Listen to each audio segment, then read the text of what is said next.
Good evening, ladies and gentlemen, and welcome to the Jubilant Pharmova Limited Q3 and 9 months FY23 earnings conference call. As a reminder, all participant lines will be in the listen-only mode. There will be an opportunity for you to ask questions after the presentation concludes.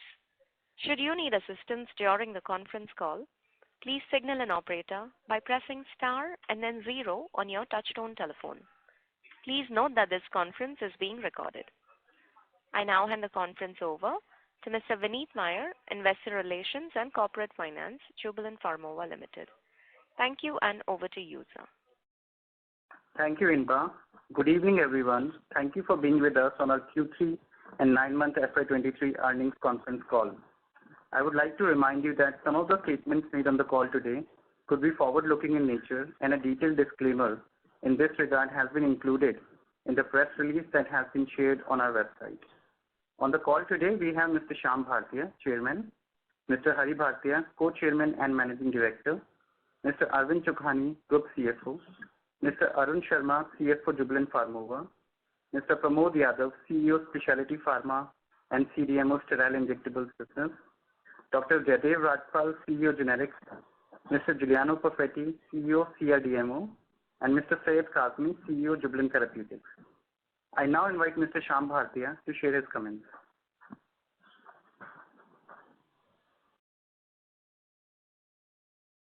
Thank you, Vineet. Good evening, everyone. Thank you for joining us on Q3 FY23 earnings conference call of Jubilant Pharmova Limited. During the quarter, company reported higher revenue year-on-year, led by increase in sales in radiopharmacies and allergy business and stable revenues in radiopharmaceuticals and CRDMO sterile injectables. In CRDMO drug discovery services, business reported stable volume, and CDMO API business reported higher revenues during the quarter. The company's profitability stood lower in Q3 FY23 versus year-on-year and quarter-on-quarter due to lower COVID-related deals in CDMO sterile injectable business, industry-wide issues of generator supply, outage that impacted radiopharmacies business, lower production in CDMO API business, and lower volumes in drug discovery services business. In generics, the company has undertaken a large-scale business transformation focused on turnaround through cost optimization and driving growth in branded markets in India and select international markets. In FY24, the company's profitability is expected to improve, driven by growth in radiopharmaceuticals, allergy immunotherapy, and CDMO sterile injectable businesses. Recovery in generics, API businesses, and radiopharmacies will also contribute to better profitability. The company has several growth levers across its various businesses of radiopharma, allergy immunotherapy, CDMO sterile injectables, generics, and CRDMO, which shall drive sustainable growth for the company in the medium term. In our proprietary novel drug business, we have several high potential programs which are at preclinical and clinical stage. With this, I now hand over to Arun to discuss the performance of various businesses and financial performance in detail.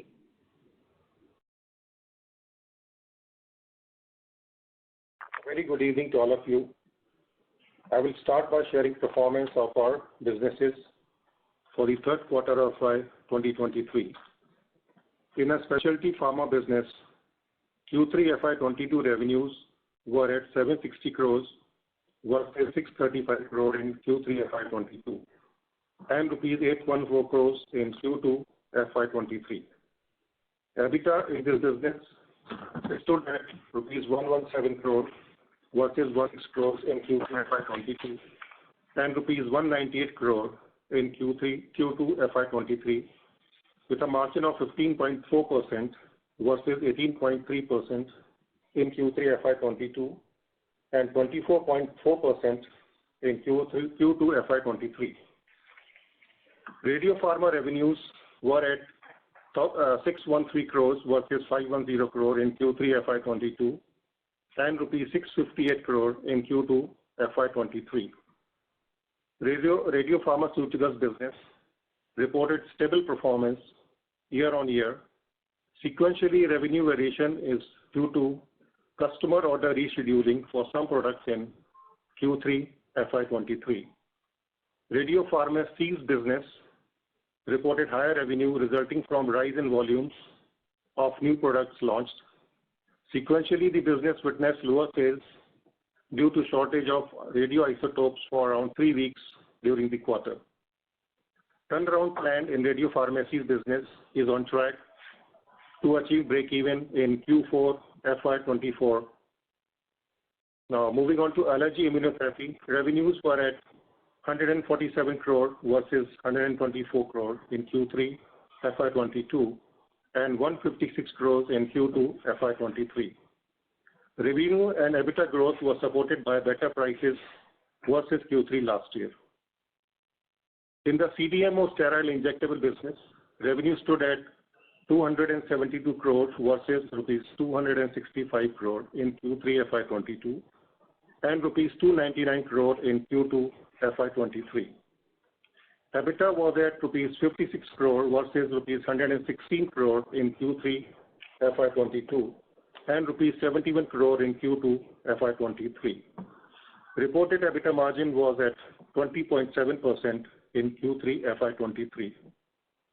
CDMO business stable performance during the quarter was on account of higher sales of other products during Q3 FY23 amidst nil revenue from COVID deals. Reported EBITDA declined year-on-year due to substantially higher base of COVID-related business in Q3 FY22.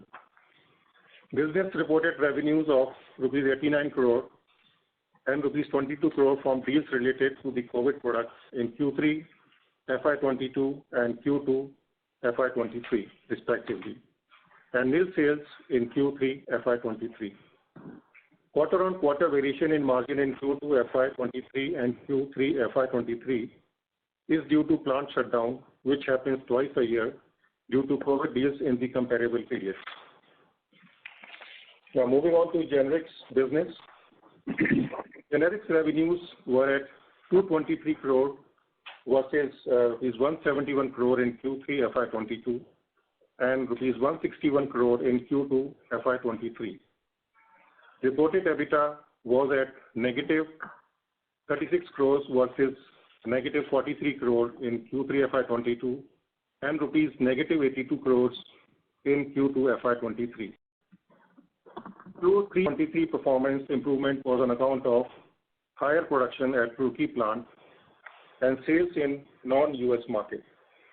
This was partially offset by shutdown at a Salisbury plant to upgrade part of our HVAC systems. Businesses also benefited from one-time gain due to a legal award to settle customer dispute. We continue to undertake quality improvement initiatives and are engaging with the US for resolution of a regulatory situation at our Roorkee plant. Company is undertaking a large-scale business transformation focused on strategic reorganization of generic business, business-wide cost optimization, direct and indirect, reprioritizing geography mix to accelerate growth in branded markets such as India and select international markets. During the previous earning calls, we mentioned that company has identified annual savings of rupees 100 crore in operating costs. The implementation of these cost optimization is on track and is expected to be completed by March 2023.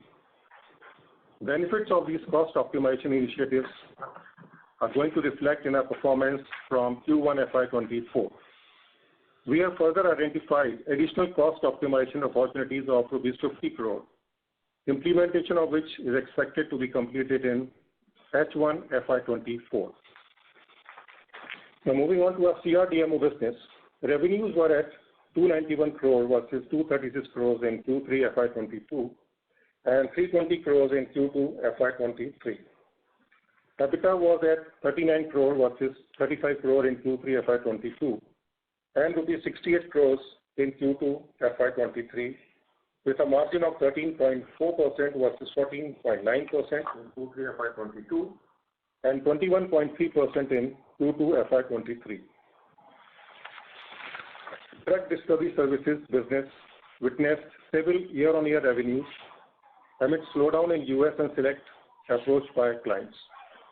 Demand growth likely to remain moderate in near from target clients for integrated drug discovery services and DMPK, currently witnessing key clients adopting selective approach in launching new projects.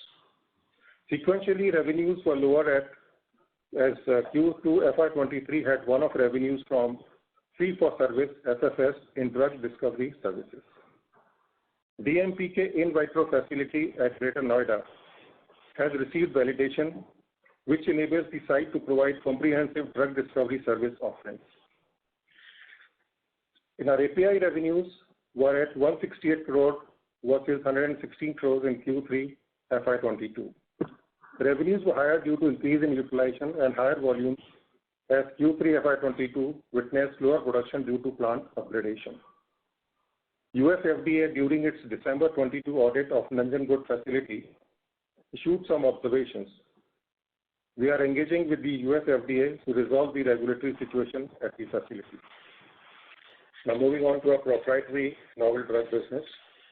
We recently received orphan drug designations ODD from US FDA for our lead program JBI-802, an oral potent and selective dual inhibitor of two epigenetic targets of the corset complex, LSD1 and HTAC6 for SCLC and AML, and a second program JBI-778, a brain penetrant PRMT5 inhibitor for glioblastoma. The orphan drug status allows a 7-year market exclusivity specifically to the designated orphan use. The filing fee for the initial NDA is waived, and FDA provides other development incentives including clinical protocol, design assistance, and potentially accelerated review time. We are excited to give you an update on the emerging clinical data from our first in-human trial for our dual inhibitor of LSD1 and HTAC6 JBI-802, especially amid the recent announcement of acquisition of Imago Bioscience by Merck for USD 1.3 billion. As indicated by Merck, the acquisition is based on activity shown by Imago LSD1 inhibitor bomedemstat in its phase 2 trial that shows a decrease in the excessive platelet level in the patients with a myeloproliferative disease essential thrombocythemia (ET). We have now seen in the context of our first in-human studies dose-dependent reduction of platelet levels in humans, confirming that we have achieved pharmacology active LSD1 driven effects, which represent a human proof of principle for our molecule to be potentially improved alternative to LSD1 inhibitors developed in essential thrombocythemia and related diseases. We believe that JBI-802 has the potential to be a better alternative to other LSD1 only inhibitors, and we look forward to generating additional human data in 2023 towards maximizing value of this program. We are also exploring strategic partnering opportunities to continue development and unlock value for our phase 1 study, phase 1 ready PRMT5 and other IND track pipeline programs. Now, I would not like to highlight company's financial performance for the third quarter of financial year 2023. Revenues were at 1,553 crore versus 1,311 crore in Q3 FY22 and rupees 1,600 crore in Q2 FY23. Reported EBITDA was at 155 crore versus rupees 200 crore in Q3 FY22 and 232 crore in Q2 FY23. Depreciation and amortization expense during the quarter was at 94 crore versus 93 crore in Q3 FY22.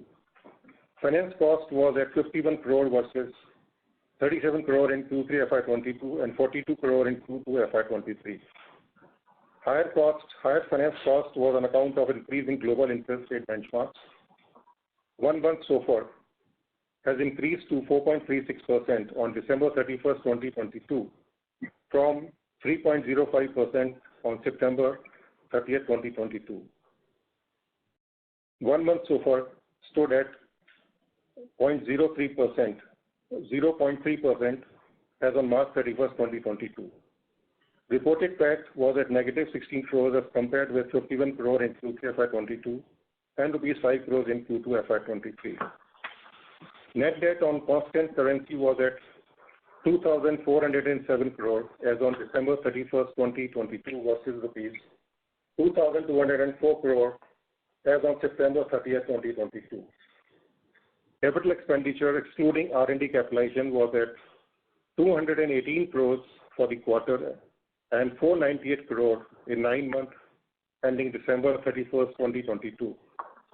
Average blended interest rate for 9-month FY23 was at 5.06% versus 4.58% in 9-month FY22. Detailed 9-month FY22 financials can be accessed through our result presentation, which is uploaded on our website. With this, I would like to conclude our opening remarks. We will now be happy to address any questions that you may have. Thank you very much. Just a second. No, that's it. Thank you. We're ready to take the questions. Please go ahead. Thank you, sir. Ladies and gentlemen, we'll now begin the question and answer session. Anyone who wishes to ask a question may enter star and 1 on their touchtone telephone. If you wish to remove yourself from the question queue, you may press star and 2.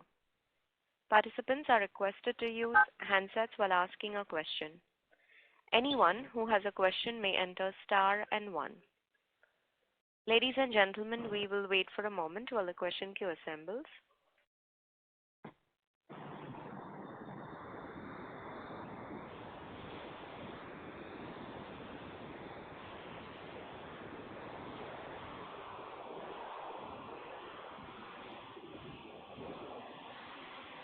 Any participant who wishes to ask a question may enter star and 1.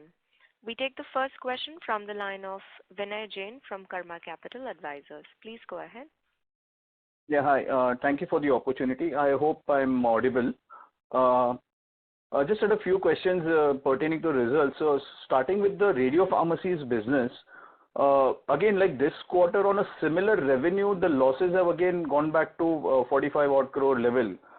Can you specify the reason for the same? Because the top line seems to be consistent with the last couple of quarters, but despite that, losses have increased again. Yeah, Vinay, this is Pramod here. Yes, sir. As we mentioned, Paul and Mr. Bharti also mentioned, there was a one-time event in the industry where industry went through the shortage of technician generator. In our pharmacy, most of the doses what we dispense, in that radioactive isotope which is used is the technician which is produced out of moly. And this moly comes from the nuclear reactors. There are about 7-8 nuclear reactors throughout the world which are supplying moly for this medical purpose. Unfortunately, all of them were in the maintenance, and one which was running had a breakdown, and the entire industry then was depending only on one smaller reactor which was running, and hence there was shortage for 3 weeks.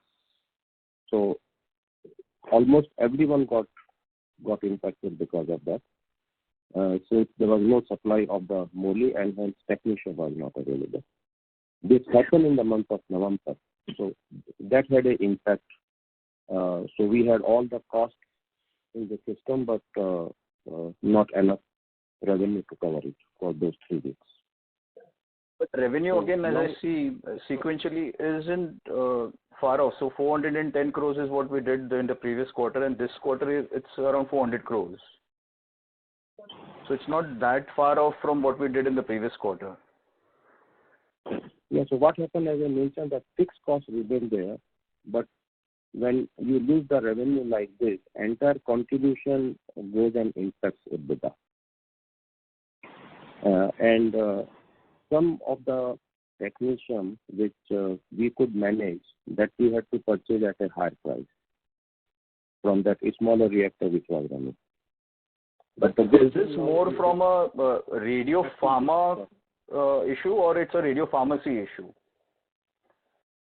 So this was the issue of the radio pharmacy, but please appreciate if overall number of doses which are getting dispensed in the pharmacy have gone down, then to that extent, ultimately the consumption of the radio pharmaceutical products also goes down. No, my only reason for asking this is since the time of acquisition, we would have incurred almost 1,000 crores of EBITDA losses on this radio pharmacies business. Last couple of quarters, we saw the losses coming down, but again, this quarter, there is this volatility and higher losses. So one or the other reason, the losses keep coming back to those almost 50 crore quarterly run rate. So now also we are talking about being break-even by FY24 end. But this is something which we need to maybe have a look at in a realistic manner. Can we continue to sustain by incurring such high losses on this business?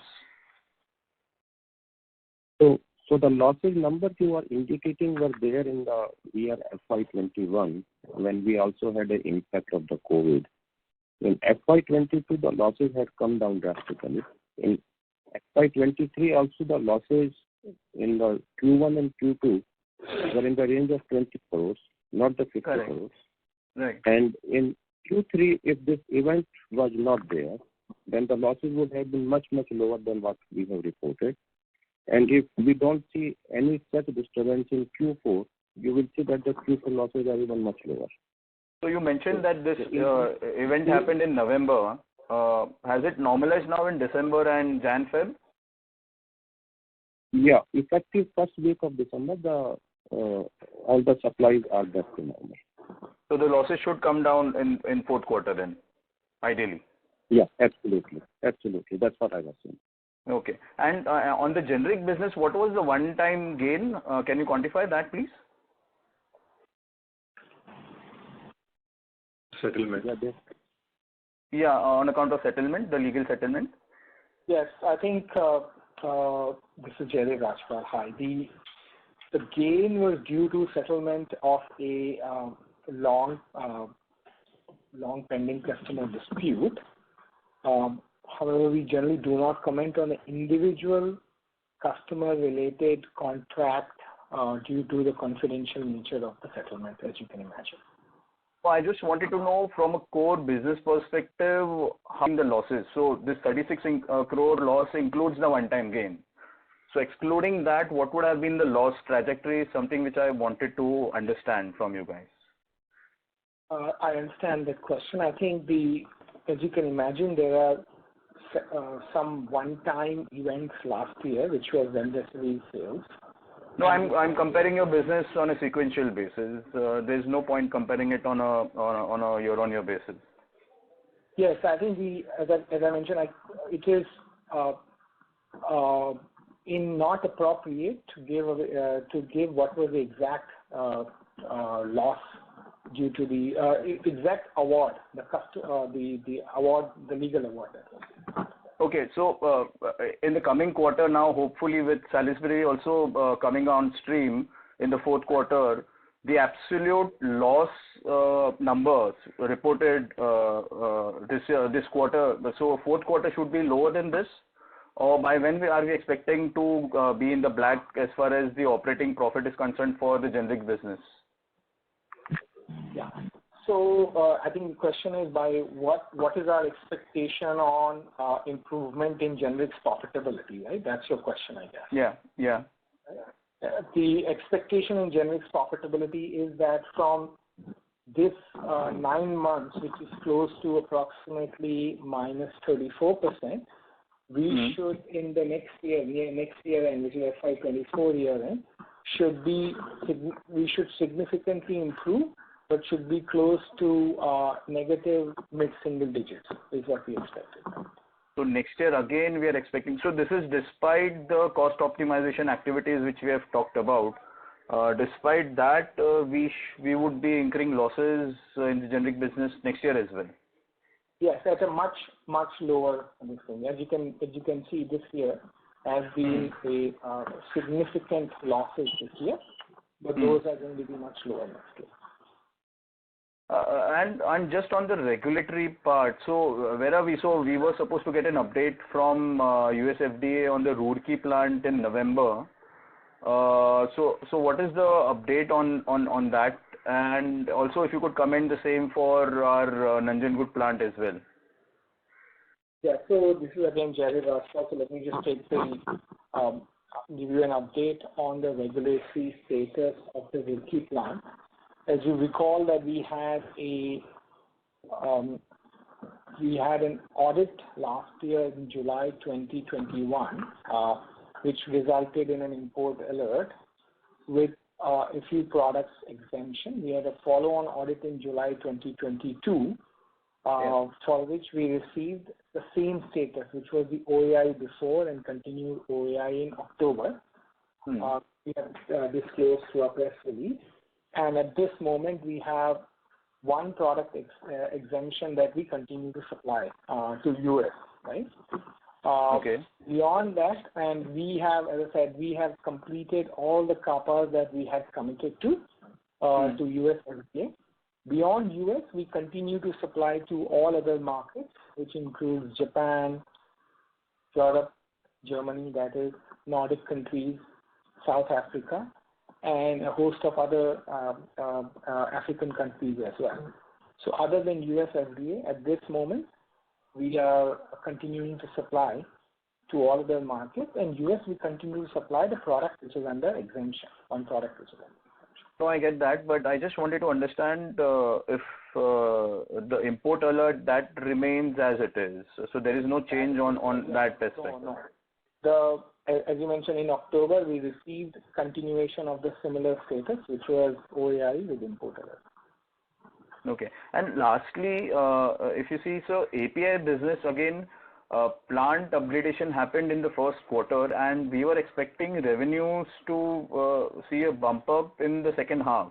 But if I see for the last 3 quarters, there hasn't been much improvement on the API business as such. The numbers have been hovering at around 160 to 170 odd crores. And again, because of that, margins also are taking a hit. So what is the outlook on the API business per se? Because clearly things are not turning out the way we had earlier envisaged over here. Yeah, thank you for the question, Giuliano Perfetti speaking. So let me divide your question. You made 2 questions. One is on the FDA inspection on Nanjangud. Yeah. And the second is about the third quarter subsequential revenue versus quarter 2. So on the first part, as we mentioned in the past, the site is currently in OAI status, so we are selling all over the countries. And US FDA completed its audit in Nanjangud facility in December 2022, issuing a Form FDA 483, and which was containing 8 inspectional observations. So Jubilant timely replied to this observation within 15 days, precisely on January 1st, 2023. FDA has acknowledged up to now the receipt of this Jubilant response, and Jubilant's response described the actions being taken to address the inspection observation. So the company will be updating FDA regularly on its progress, but to date we have not received any further communication from FDA regarding the inspection or our response. So this, of course, pending the qualification, we can just say that we will keep you updated on the outcome of this. So for the moment, nothing is changing from the previous status. So coming on the second question, you're right. We were mentioning that quarter 3 this year we were expecting to regrow in revenue. By the way, we grew in revenue versus previous year significantly, which was more than 45%. But as a sequentially, we were basically aligned to the previous quarter. There are two reasons for that, which have been briefly called out before by my colleague Arun. The first reason was plant is going through a complete plant upgradation, and currently in the plant we do have in the site we do have 6 plants. 4 of them have been updated. Okay. The last updating, which was supposed to be completed in quarter 2, was prolonged even in quarter 3, and this created some lower volume because of the shutdown. This delay was due to the situation linked to the instruments and late coming versus the expected one.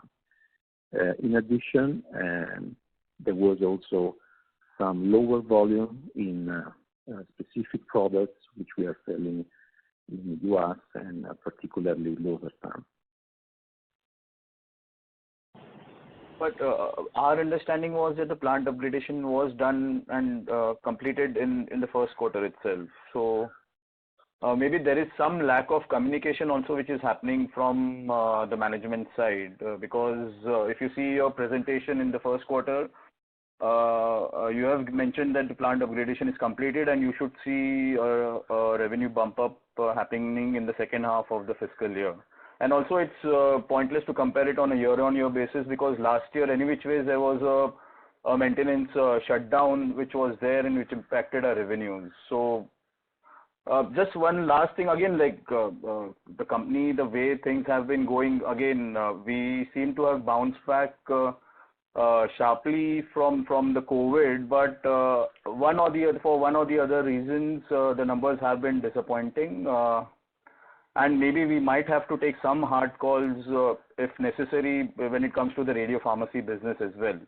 If things are not planning the way we had at some point in time, we might have to maybe have a relook on that decision. Yeah, that's all from my end.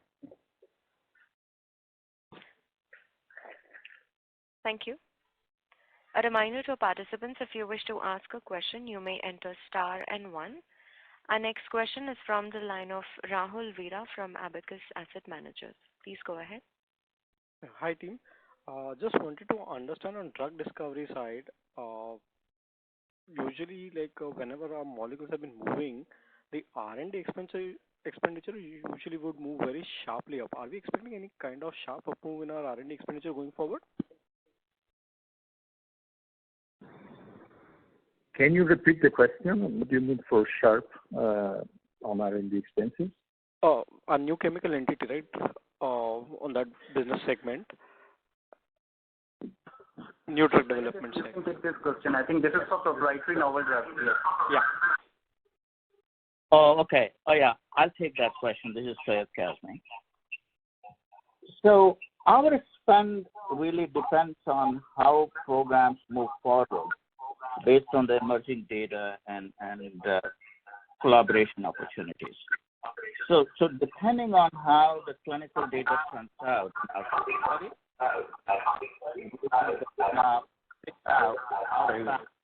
Sorry to interrupt.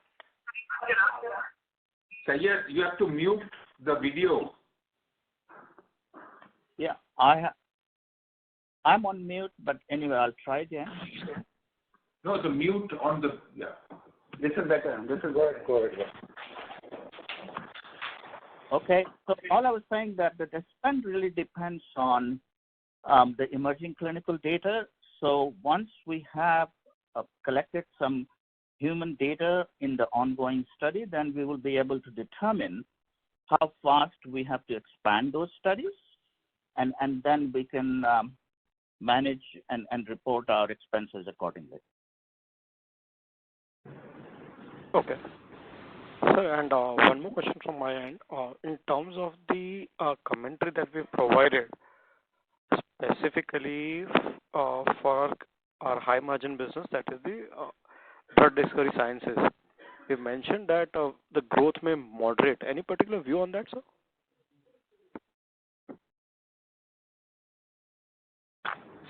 This is for Giuliano, this question on the contract research discovery. No, sir. Yeah, drug discovery services. Usually we do 33% EBITDA, but this time it's come at 29% margins. Plus we mentioned that the business may moderate. Wanted to understand some insights on that will be helpful. Yeah, I think what is happening on the market is that overall the market is remain healthy in terms of demand. Despite the fact that in this quarter there are signs that we call out also in the previous call of a more selective approach of our customers to run programs in drug discovery. This is resulting in slight, I would say, lower growth than in the past, which is in this case is almost hitting the same level of volume. And we do think that this probably will stay also for the short term, for the next quarter. But there are our view, and there are views that the market will restart to grow into at the same level that we had previously, even from the second half on or end of this year, this fiscal year. Sure. In terms of profitability, this market, from the way we discussed in the past, it was expected to generate an EBITDA around 30%.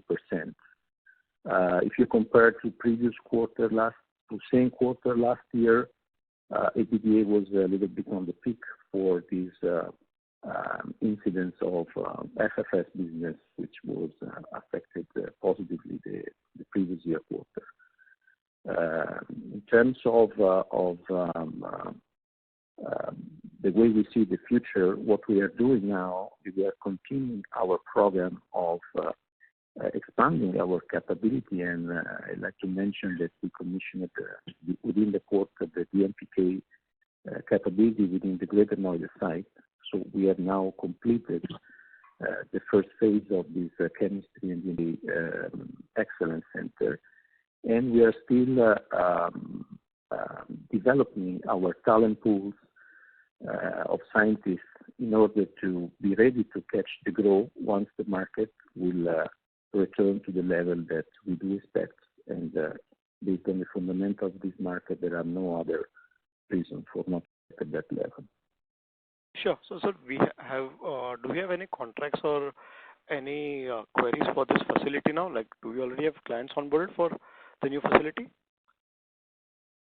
No, the new facility is fully operating, what we commissioned in September 2021, and we run at a very high level of capacity utilization.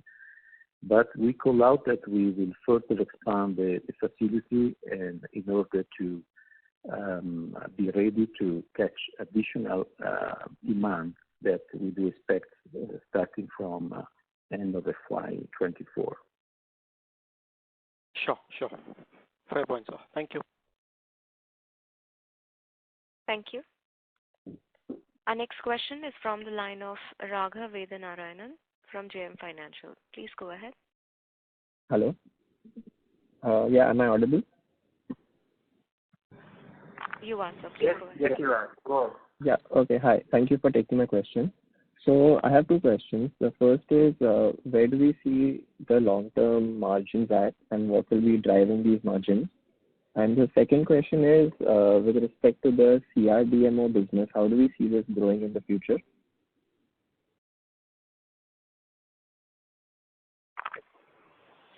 Yeah, hi, this is Arvind here. So, with regard, we have very strong pillars of growth in, radio pharma, pharmaceutical, allergy, CDMO, generics, and also drug discovery services. And they are the pillars which will drive the sustainable growth in the medium term. But in the short run, we have to overcome some challenges which both Jaidev as well as Giuliano have articulated. So the three challenges we have to overcome is breaking even the generics, which we are targeting for next year, improving the API performance through remediations, as well as breaking even the pharmacies. So the management team is working on a very strong KPI for all of these three things, and we can assure you that all these businesses are being closely monitored through various project programs that we have. I hope that answers your question, Raghav. Yeah, that answers the question. The second question is regarding the CRDMO business. How do we see this growing? Yeah, I think we need to distinguish for drug discovery side, for drug discovery business, we do see double-digit growth happening starting from end of this year. And we see that the outlook in midterm is quite robust in terms of demand for new projects and the way the company is positioned, particularly in the United States, where we have a large presence in terms of customers, biopharmaceutical and mid-large customers. So we think that this growth is definitely will be on that level. On API, I can't provide at this stage any guidance for the next year because of the pending outcome from the inspection. What I can tell is that we have a strong plan which is focusing the cost containment within API to reduce structurally the cost. We do have in place a quality transformation program happening at the site. And the third pillar is we are acting a refocusing of our portfolio of products in order to target the products which are more profitable and with more potential for growth.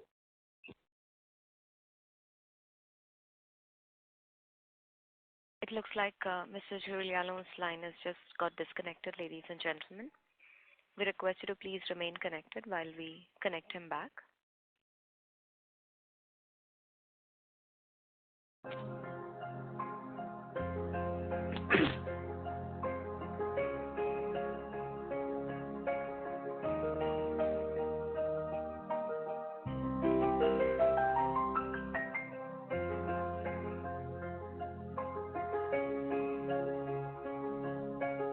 Thank you for your patience. We have the line for Mr. Giuliano connected. Over to you, sir. Yeah. So I don't know if I finished my third pillar was on the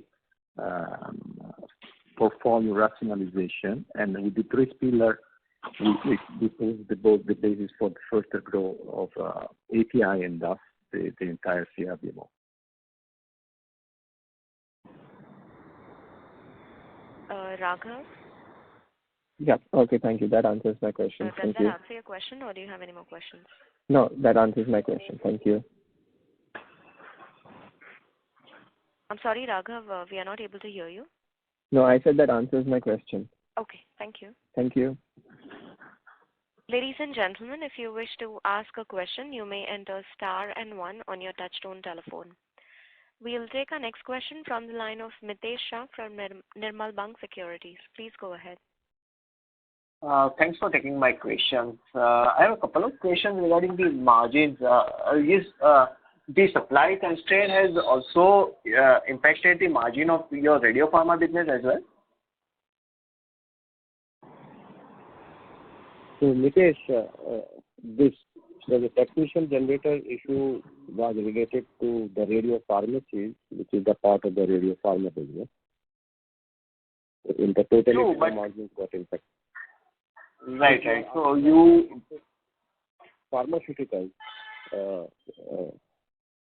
is that your question? Yeah. Specifically, because it came down from 22% to 10% this quarter.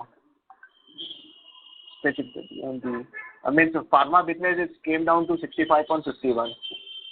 That also. Because there in the Q2, we had the higher sales of our higher margin product.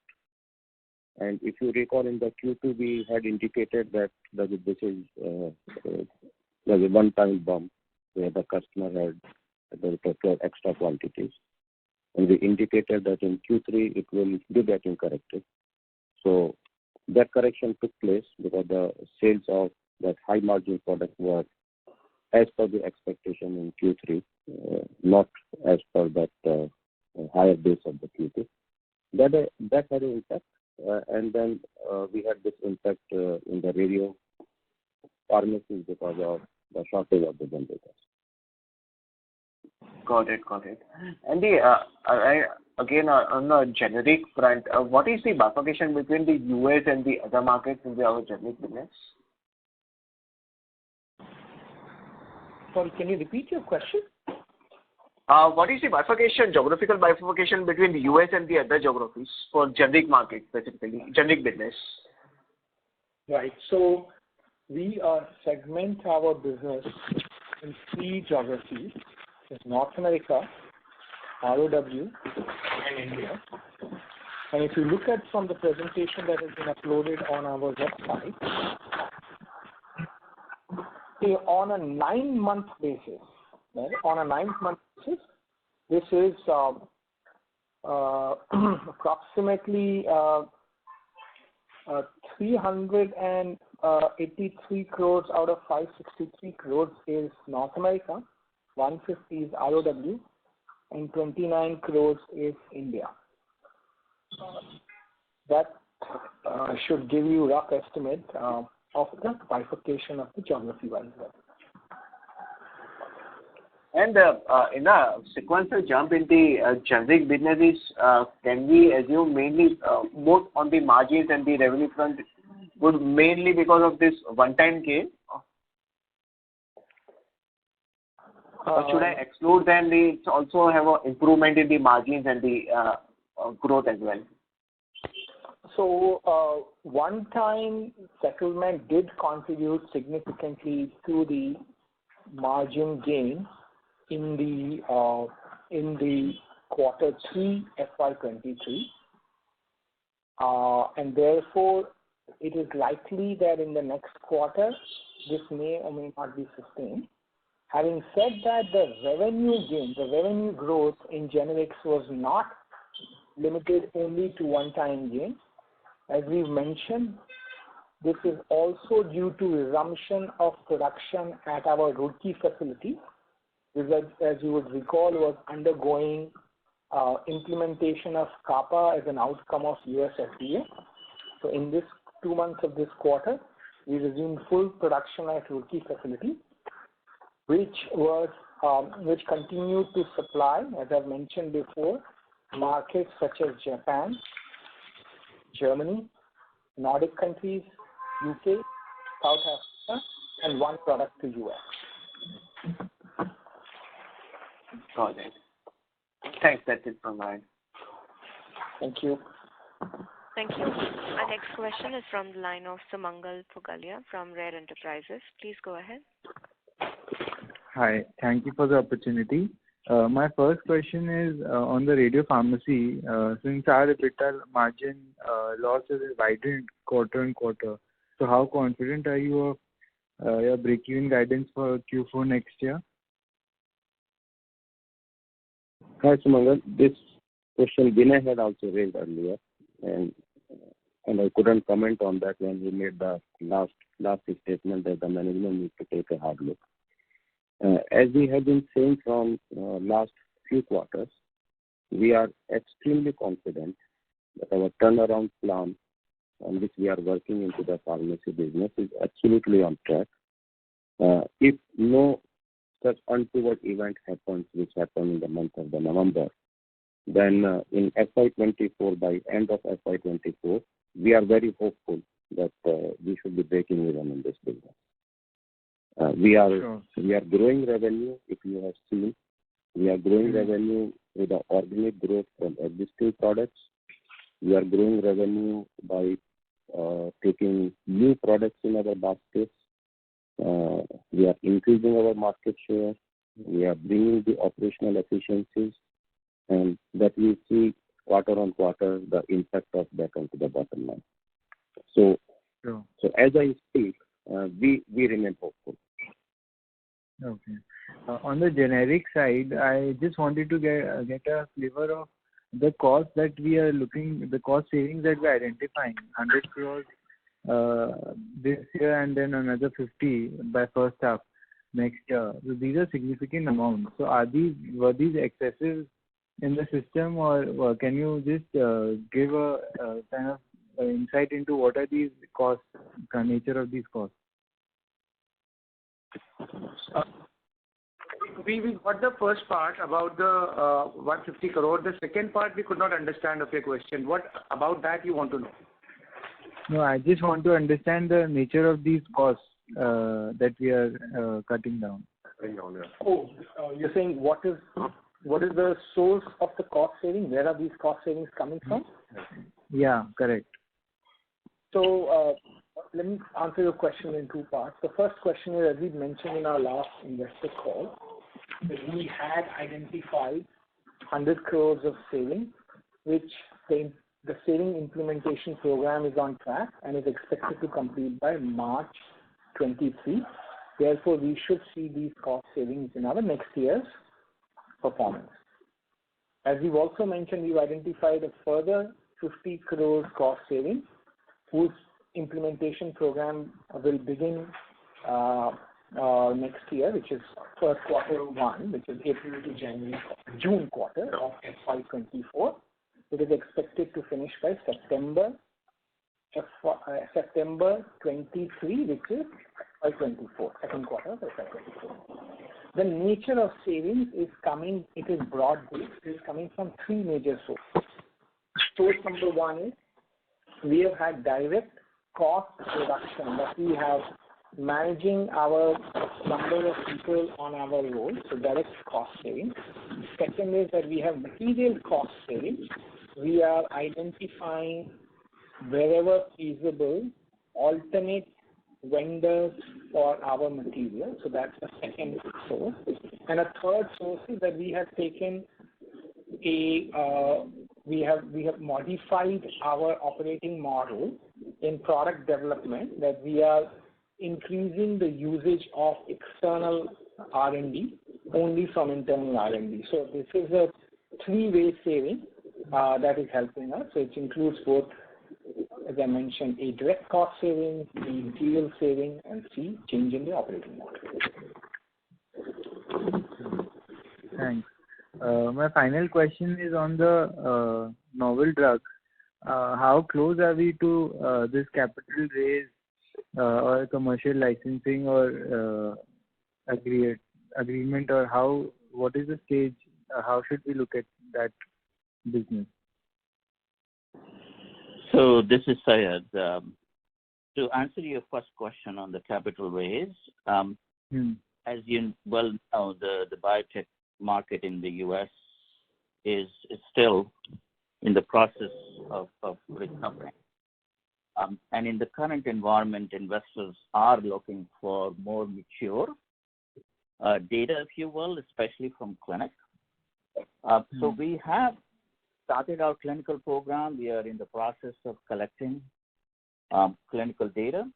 And at the same time, we are also having discussions with the investors in terms of to what extent the landscape has evolved with regard to requirement of clinical proof of concept data before they come on board with the funding. So we hope that by end of this year, we will have enough critical mass of clinical data to enable external funding at a favorable term, and that's what we're shooting for. But in the meantime, we will continue to have those discussions and assess the market interest.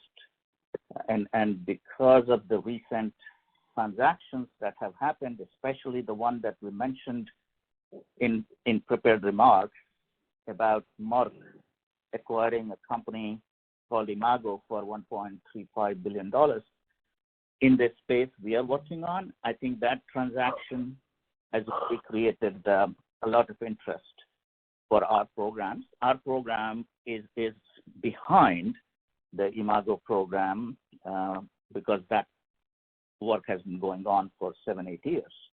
But we are certainly optimistic that with the market improving on one hand and the Imago transaction on the other, we are getting traction now with regard to some of these meaningful discussions. So we have already collected some human data, but are looking to generate more robust clinical data later this year, and then hopefully get back to fundraising at an appropriate valuation.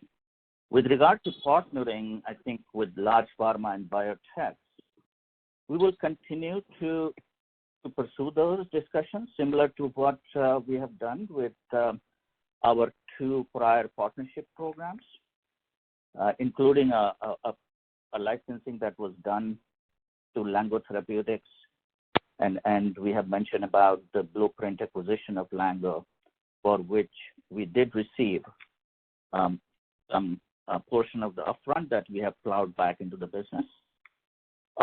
We are looking to partner the assets at the right inflection point and not just partnering, which will be typically after IND filing or early clinical proof of concept, essentially to maximize our deal value. Sure. Are you guys willing to share any kind of rough sort of estimate on what it can be the potential monetization in a broad range also? I mean, it all depends, right? It's all contingent upon the program, the data, the strategic fit. So there is a huge big range.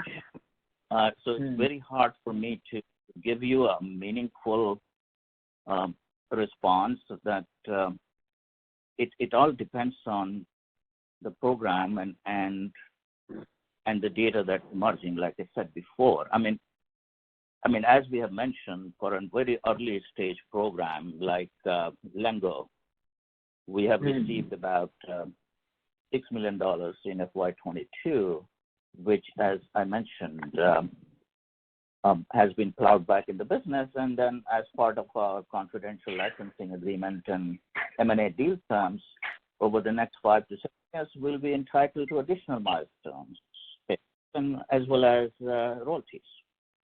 So again, every deal is different, and it all depends on the data package that we are able to generate. We are feeling pretty confident about the differentiation of our programs as they are moving through various preclinical and, in one case, clinical stages.